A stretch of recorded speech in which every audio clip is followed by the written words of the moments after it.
Seguro alguna vez te has preguntado por qué los países del norte mantienen mayor riqueza que los del sur mundial. Hoy, en Mente y Moneda, le daremos respuesta a este tema desde los inicios de la historia. Quédate con nosotros. La disparidad económica entre el norte y el sur del mundo es un tema profundo y complejo que se ha gestado a lo largo de siglos. Para comprender por qué el norte global, representado en gran medida por países desarrollados de Europa, América del Norte y parte de Asia, es más rico que el sur, tenemos que mirar hacia los inicios de la historia económica mundial, en particular el surgimiento del colonialismo y sus efectos a largo plazo. Imagina un escenario hace más de 500 años, cuando Europa comenzaba a explorar el mundo más allá de sus fronteras conocidas. Las naciones europeas, hambrientas de riquezas y poder, zarparon hacia África, Asia y América en busca de nuevos territorios. Lo que parecía ser una serie de descubrimientos e intercambios comerciales, rápidamente se convirtió en una carrera por el dominio imperial.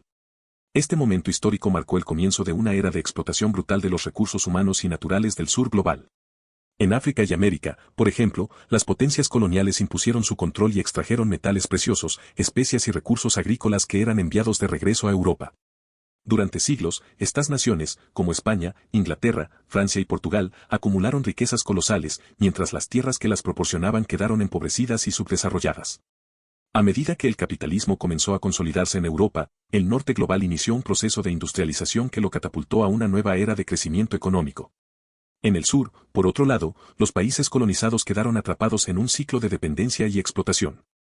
Las economías de las colonias se orientaron hacia la producción de materias primas para los mercados europeos, sin desarrollar industrias locales que pudieran fortalecer sus economías. Esto creó una estructura desigual donde el sur servía principalmente como proveedor de recursos, mientras que el norte acumulaba capital y avanzaba hacia la revolución industrial. En lugar de fomentar el desarrollo autónomo, las políticas coloniales eran diseñadas para mantener el sur dependiente y subordinado. Tras la Segunda Guerra Mundial, la descolonización fue vista como un paso hacia la independencia para muchos países del sur. Sin embargo, este proceso no fue tan liberador como se esperaba. Los nuevos estados, ahora autónomos, heredaron economías frágiles, infraestructuras devastadas por siglos de saqueo y poblaciones devastadas por los efectos del colonialismo. Mientras tanto, el norte, que ya había consolidado su ventaja económica y política, comenzó a formar bloques comerciales como la Comunidad Económica Europea, y más tarde la Unión Europea, que fortalecieron aún más su posición en la economía global. Además, el modelo capitalista industrial que predominaba en el norte se extendió como el sistema económico dominante a nivel global, consolidando aún más las ventajas de los países ya desarrollados. Con el paso de los años, esta brecha económica ha persistido, a pesar de los esfuerzos internacionales por reducir la desigualdad, como las iniciativas de la ONU y los acuerdos internacionales sobre comercio justo.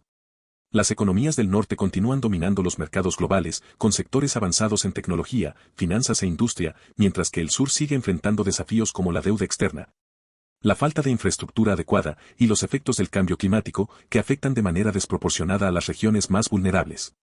Lo que subyace a esta disparidad es una historia de poder y control económico que tiene raíces profundas en la historia del colonialismo y el capitalismo global.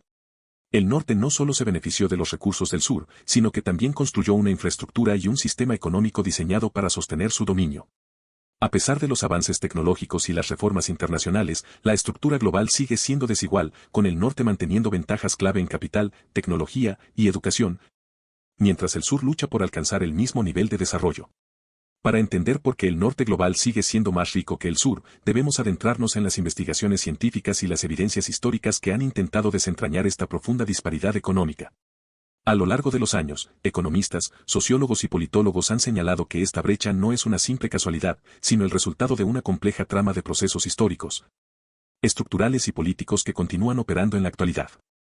Las naciones europeas, al tener acceso a vastos recursos, mano de obra esclava y mercados cautivos, pudieron industrializarse mucho antes que el resto del mundo. Mientras tanto, las colonias, como los países de América Latina, África y Asia, vieron cómo sus recursos eran extraídos sin permitir el desarrollo de industrias locales, dejándolos atrapados en una dinámica de pobreza y dependencia. De hecho, estudios recientes en economía mundial, como los realizados por Daron Acemoglu y James A. Robinson en su libro ¿Por qué fracasan los países?, refuerzan esta idea. A través de un análisis comparativo de diversas naciones, los autores demuestran que las instituciones extractivas impuestas durante la época colonial crearon sistemas políticos y económicos que perpetuaron la pobreza en el sur global. Según su investigación, las instituciones coloniales, que favorecían a las élites locales y extranjeras, despojaron a las naciones colonizadas de las oportunidades de construir instituciones inclusivas que fomentaran el desarrollo y la prosperidad. En cambio, en el norte global, las instituciones más democráticas y de propiedad privada permitieron una distribución más equitativa de los recursos y una mayor inversión en educación e innovación tecnológica, que a largo plazo llevaron a un círculo virtuoso de crecimiento económico. Lo que es aún más impactante es que estas disparidades no desaparecieron con la descolonización. Investigaciones contemporáneas sobre deuda externa, como las de Ah-Hoon Chan, economista de la Universidad de Cambridge, revelan que muchas naciones del sur global, tras alcanzar su independencia, fueron sometidas a un nuevo tipo de dominación económica, la deuda externa. Países como Brasil, India y Argentina se vieron obligados a contraer préstamos con condiciones impuestas por instituciones financieras internacionales como el Fondo Monetario Internacional y el Banco Mundial.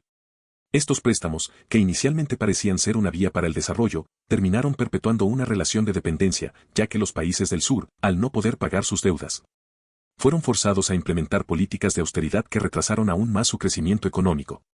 En muchos casos, las políticas impuestas por estas instituciones llevaron a la privatización de recursos naturales y a la destrucción de sectores clave de sus economías. La evidencia no se limita solo a los libros y estudios académicos. Datos concretos respaldan esta tesis. Según el Banco Mundial, el Producto Interno Bruto per cápita de países como Estados Unidos, Alemania o Japón es varias veces superior al de naciones como Haití, Mozambique o Bangladesh. Además, el acceso a tecnología avanzada, educación de calidad y servicios de salud es radicalmente diferente. Los países del norte tienen un sistema educativo que fomenta la innovación y el pensamiento crítico, mientras que en muchas naciones del sur, el acceso a una educación de calidad sigue siendo limitado, lo que perpetúa el ciclo de pobreza. Por si fuera poco, el cambio climático, otro factor devastador que golpea al sur global con mayor intensidad, es una consecuencia directa de la industrialización acelerada del norte. Las emisiones de carbono generadas por las potencias industrializadas han tenido un impacto desproporcionado sobre los países más pobres, que ahora enfrentan eventos climáticos extremos que destruyen sus economías. De acuerdo con el Panel Intergubernamental sobre Cambio Climático, el sur global está mucho más vulnerable a estos efectos. A pesar de que sus países han contribuido mínimamente a las emisiones globales de gases de efecto invernadero. Esto refuerza aún más la estructura desigual en la que el norte sigue prosperando, mientras el sur se ve atrapado en un ciclo de pobreza y desastre. Esta desigualdad económica también sucede dentro de un mismo país, donde el norte es más rico que el sur, no es solo una cuestión de geografía, sino de estructuras históricas, políticas y económicas que han favorecido a ciertas regiones y han dejado a otras en la sombra del olvido. Hay ejemplos claros de países donde a pesar de contar con recursos similares en todas sus regiones, los beneficios se concentran en un área específica. En Italia, por ejemplo, el norte es rico y altamente industrializado, mientras que el sur, conocido como el Mesogiorno, sigue siendo una de las regiones más pobres de Europa. ¿Cómo es posible que una nación tenga un norte tan próspero y un sur tan empobrecido, a pesar de ser parte de una misma unidad política? La respuesta radica en décadas de políticas públicas que favorecieron al norte. Tras la unificación italiana en el siglo XIX, el gobierno concentró inversiones en la industrialización del norte, mientras que el sur fue dejado atrás en términos de infraestructura, educación y desarrollo económico. Este desfase histórico creó una estructura desigual que persiste hasta hoy, y no es casualidad que regiones del sur sigan rezagadas en cuanto a riqueza, empleo e innovación. Este fenómeno no solo se limita a Italia. En México, por ejemplo, el norte del país es mucho más próspero que el sur. La cercanía con Estados Unidos ha favorecido la industrialización en el norte, impulsada por el Tratado de Libre Comercio de América del Norte, mientras que el sur sigue enfrentando graves problemas de pobreza y marginación. Esto no se debe a que el norte mexicano tenga recursos significativamente diferentes, sino a que el modelo económico que se ha impuesto a lo largo de las décadas ha privilegiado a ciertas regiones. El sur de México, con su mayor concentración indígena y su dependencia de la agricultura, ha sido históricamente ignorado en términos de políticas públicas que fomenten la inversión y el desarrollo. En España, por ejemplo, Madrid y otras ciudades del norte gozan de mayores inversiones públicas y privadas, mientras que el sur, con su énfasis en la agricultura y el turismo, sigue siendo menos favorecido en términos de desarrollo industrial y tecnológico. Esto no es solo una cuestión de geografía, es una cuestión de decisión política que decide dónde se canalizan los recursos y cuáles son las prioridades del gobierno. A pesar de los avances significativos en algunas regiones, el sur global sigue luchando para alcanzar el desarrollo económico de manera sostenida. Hoy en día, la brecha entre el norte y el sur continúa siendo una de las realidades más visibles de la economía global, y aunque algunos países del sur han experimentado crecimiento, no logran remontar de manera definitiva. ¿Por qué, después de tantas décadas, el sur global no termina de despegar? La respuesta no es simple, pero hay varios factores interrelacionados que siguen bloqueando su desarrollo. Uno de los principales obstáculos actuales es la dependencia estructural del sur global de los mercados internacionales. Aunque muchos países han logrado diversificar sus economías, aún están profundamente insertados en un modelo económico que los convierte en proveedores de recursos naturales y mano de obra barata.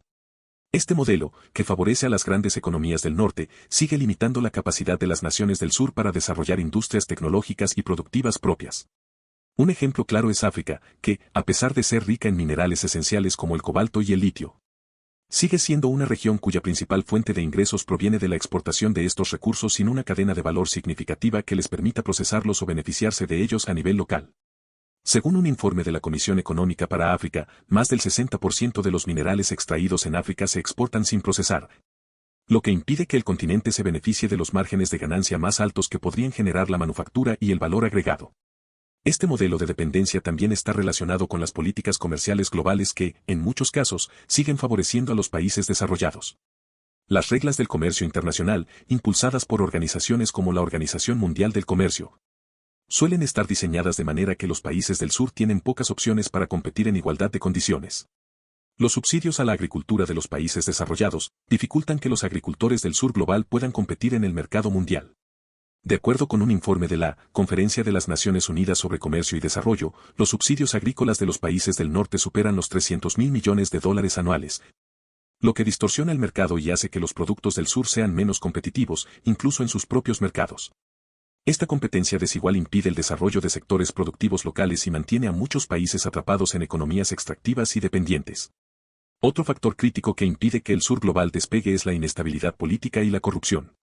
A pesar de los avances en la democratización de muchos países, la corrupción sigue siendo un problema sistémico que socava las bases del desarrollo.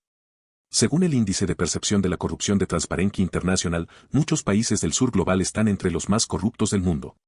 La corrupción no solo desvía recursos destinados al bienestar social y a la infraestructura, sino que también desincentiva la inversión extranjera y local. Las inversiones son cruciales para el desarrollo económico, pero cuando los recursos se dilapidan o se desvían hacia élites corruptas, el progreso se ve estancado. Además, la inestabilidad política, ya sea por gobiernos ineficaces, conflictos internos o inseguridad, crea un ambiente hostil para el desarrollo sostenible. Países como Venezuela, Yemen o Sudán enfrentan crisis económicas graves no solo debido a su contexto internacional, sino por la falta de gobernanza efectiva que permita un uso adecuado de sus recursos. A esto se le suma la falta de infraestructura adecuada. Aunque muchos países del sur han hecho avances en infraestructura, siguen estando rezagados en comparación con los países del norte. En áreas como la energía, las comunicaciones, la educación y el transporte, el sur global sigue enfrentando barreras significativas que limitan su crecimiento económico. La falta de acceso a energía barata y confiable, por ejemplo, es un obstáculo para la industria y para la mejora de la calidad de vida en muchos países. Según el Banco Mundial, alrededor de 800 millones de personas en el sur global aún viven sin acceso a electricidad, lo que limita su capacidad para emprender proyectos industriales, educativos y comerciales. Sin una infraestructura robusta y moderna, el crecimiento económico se ve constantemente frenado. Por último, la falta de acceso a tecnología y educación de calidad sigue siendo una barrera crucial. El mundo está entrando en la era digital, donde las economías que no logren adaptarse a la innovación tecnológica quedarán atrás. Sin embargo, muchos países del sur global aún enfrentan enormes brechas en educación e infraestructura tecnológica. La falta de acceso a Internet, la escasez de infraestructura educativa y la calidad desigual de la educación son factores que limitan las oportunidades de empleo calificado y la capacidad de estos países para competir en sectores avanzados. El informe de la economía digital de la Unión Internacional de Telecomunicaciones señala que solo el 35% de las personas en África tienen acceso a Internet, lo que impide que muchas naciones puedan aprovechar las oportunidades del mercado digital global. Por todo esto es que el norte global es más rico que el sur. Y hasta aquí el video de hoy, chicos, suscríbete para que no te pierdas el próximo video.